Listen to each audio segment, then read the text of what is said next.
As you all know by now, Christianity is under attack all over the world. To many Christians, this is a hard fact to swallow.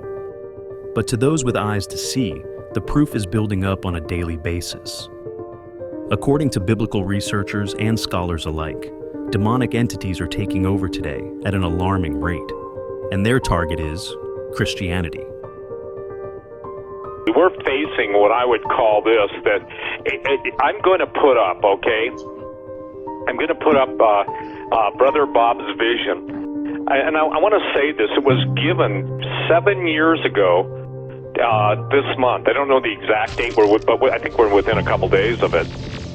And it was so specific and so, how should I say this? I don't know.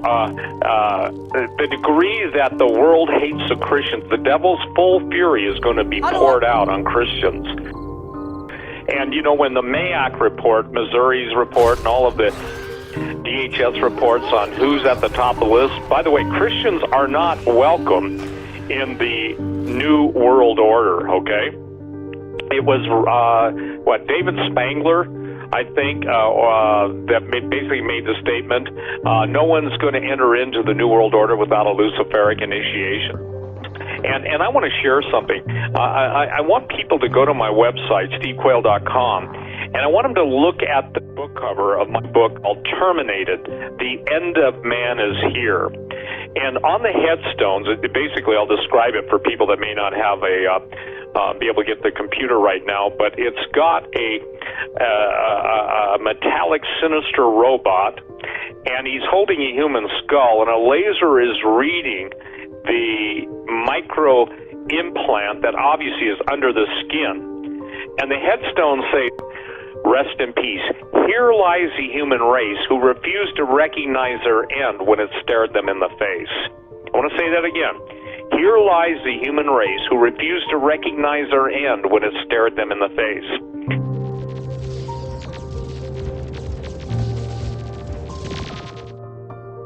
Some of the most important things, the concepts that I can even tell people, you know, like I said, 25 years ago I was writing about today's headlines. Now I got to give them tomorrow's headlines. And I said, Lord, help me to really be as focused as it's possible for me, giving my, weird way of, I commend those of you who are linear, but how do you say in a 2-hour broadcast, 25 years, get ready. So Terminated, The End of Man is Here. It's on my front, and I want people to read it because I have DNA defiled, fallen angel corruption of the human genome, vaccinations, genetic destruction through injection, okay? And then if people don't understand that the greatest minds, losing control, the dangers of killer robots, this is on the back cover, artificial intelligence, the weapon of the next Cold War. Vladimir Putin warned about it. I got news for you. Our mainstream press doesn't even get the fact that they're already automatons. Remember that story that came out on the 200 headlines or the 200 different stations that had the exact same headlines? Controlling exactly what people think, and this is extremely dangerous to our democracy. So at this point, we're seeing the ban on Christians already going in because, look, you can say anything about Islam you want, you can praise Allah, you can stone, burn, and that's just, it's always hushed up. You talk about Jesus, and Jesus said this, he hated me without a cause, they hated me without a cause. For they shall be called sons of God. And someone said this, that they don't get it, okay? Now Christians, some Christians are embracing transhumanism. Well, those are carnal Christians because they believe that somehow God just leaves it up to us to use the technology of the day to make ourselves better and to help people for humanitarian reasons. And here's what Jesus declared. In Matthew 24:22, and I'm just, this is off the back of my book. Jesus stated, if God didn't shorten the days, there would be no flesh left alive. But for the elect's sake, those redeemed by faith in him, these days will be shortened. Transhumanism, singularity, and demonically infused killer robots will be the last onslaught of Satan to destroy every human being, but he will not succeed. Jesus said he's going to try it, but he's not going to succeed. So, what I'm saying in this book, okay, that humanity is on the brink of extinction. Now remember, if someone says that's too hard to embrace, well, the only people that were kept alive in Noah's day were Noah, his wife, and sons and their wives. In other words, 8 people. Now, were there other entities on the earth? There probably were, whether they're underground, underwater, or, on the planets. But I'm only talking about the seed of Adam and Eve being saved. And now what the fallen angels did both before the flood of Noah in Genesis 6, there were giants in those days, and after those days, after the flood, the idea simply is this: through genetic engineering and through the reconstituting of, if you will, foreign DNA from the giants, keep in mind, giants are not just people suffering from acromegaly or a pituitary disease.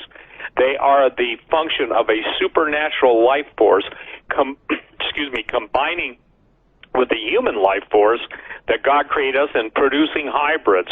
And in Genesis, God's very clear and specific that everything is after its kind.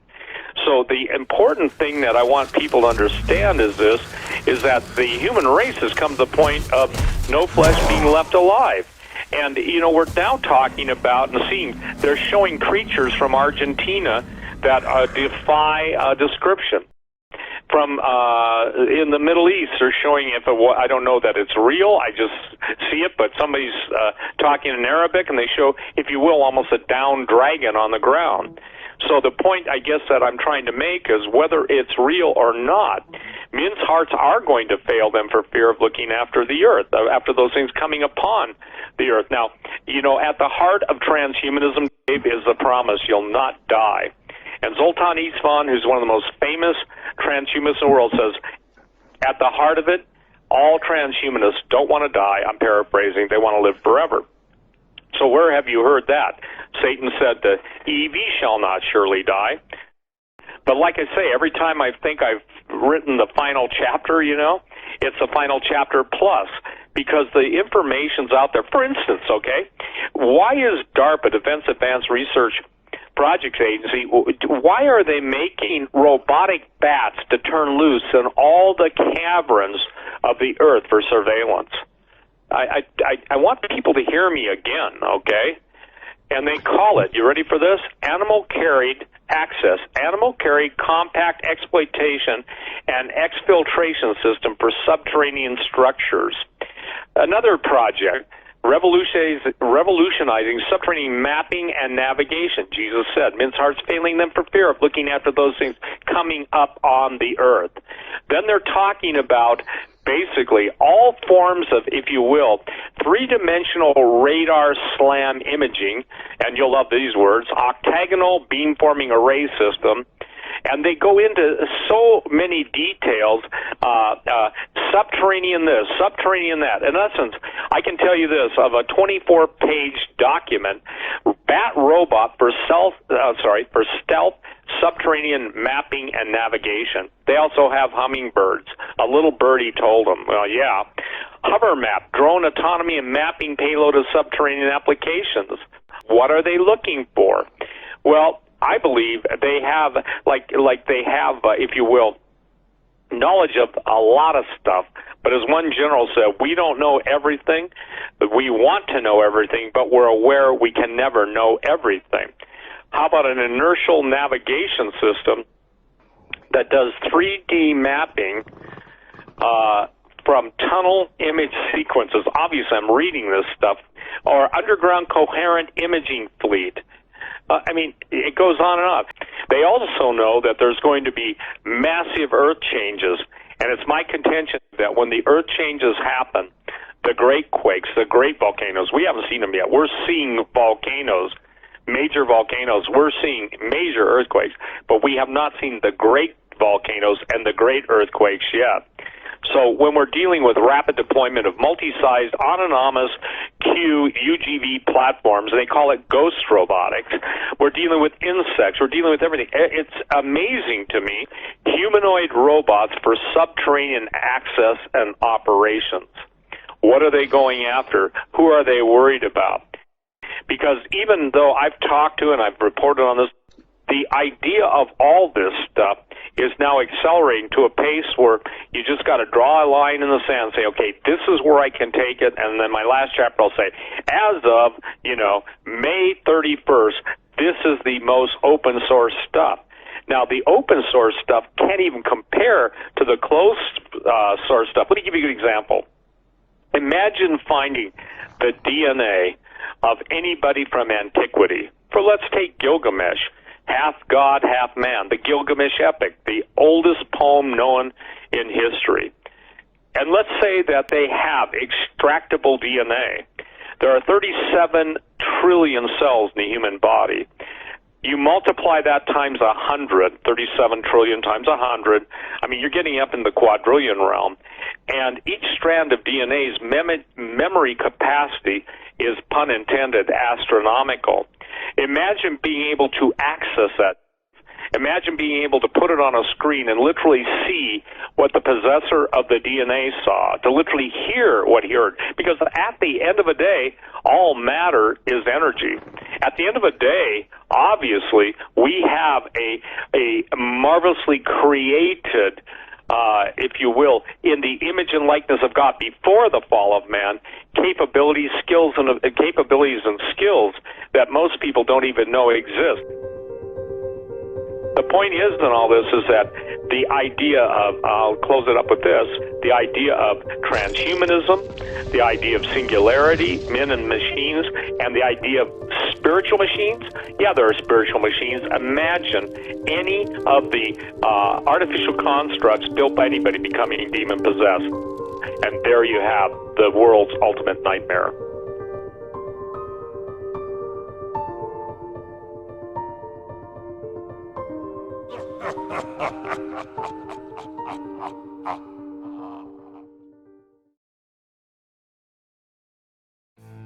This has been the Confidential Report.